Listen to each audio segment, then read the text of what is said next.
মন্ত্রণালয়ের দুই উপদেষ্টা আসিফ নজরুল এবং উপদেষ্টা যে সরকারের যে স্বরাষ্ট্র উপদেষ্টা রয়েছে জাহাঙ্গীর আলম, আমরা তাদেরকে বলবো আপনারা অবিলম্বে এই সন্ত্রাসীদের বিরুদ্ধে ব্যবস্থা নিন, আর না হয় ব্যর্থতার দায় নিয়ে আপনারা অবিলম্বে সসম্মানে পদত্যাগ করুন।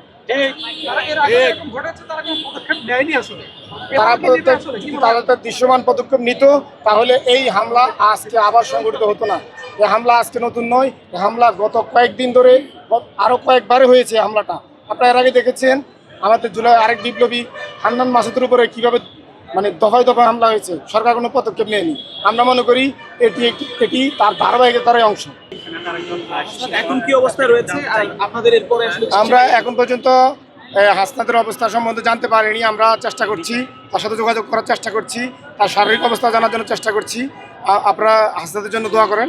আমরা চাই হাসনাত খুব দ্রুত সুস্থ হয়ে আমাদের মাঝে ফিরে আসবে। শিশি ভাই, এর আগেও কিন্তু হাসনাত আব্দুল্লাহকে গাড়ি চাপা দিয়ে মারার একটা প্রক্রিয়া চলছিল। আসলে সেই সময় আমরা শুনেছি যে জিডি করেছে, ওই সময় আইনি কোনো ব্যবস্থা নিয়েছে কিনা, আসলে এখন কোন পর্যায়ে আছে? আমরা সরকারের কাছে বারংবার আহ্বান করেছি, আপনাদের গাফলতি অবহেলার কারণে বিপ্লবীদেরকে টার্গেট করা হচ্ছে, বিপ্লবীদেরকে ভীতু সন্তুষ্ট করার চেষ্টা করা হচ্ছে এবং দেশের মানুষকে বিভ্রান্ত করার, দেশের মানুষকে ভয় লাগানোর একটা অপচেষ্টা চালাচ্ছে দেশের বিদেশের একটি সংঘবদ্ধ পরিকল্পিত একটি চক্র। আমরা সরকারকে আহ্বান জানিয়েছি, সরকার পদক্ষেপ নেয়নি।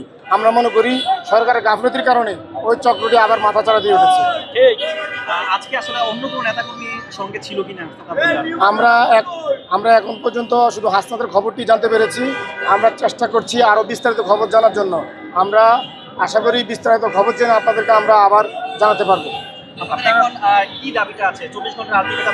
আমরা অবশ্যই সন্ত্রাসীদেরকে 24 ঘন্টার মধ্যে গ্রেপ্তারের দাবি জানাই। আমরা মনে করি যারা পরাজিত শক্তি, যারা জুলাই বিপ্লবের বিরুদ্ধে কোনো হত্যাকারী এবং তারা দেশি বিদেশি চক্র, এটা দেশের দোসররাও হতে পারে এবং দেশের বাইরে দিল্লির ষড়যন্ত্রকারীরাও হতে পারে। আমরা ধারণা করছি জুলাই বিপ্লবের বিপক্ষের শক্তি এবং এই যে যারা জুলাই বিপ্লবের পরাজিত শক্তি, তারাই হাসনাতদেরকে মতো বিপ্লবীদেরকে টার্গেট করছে।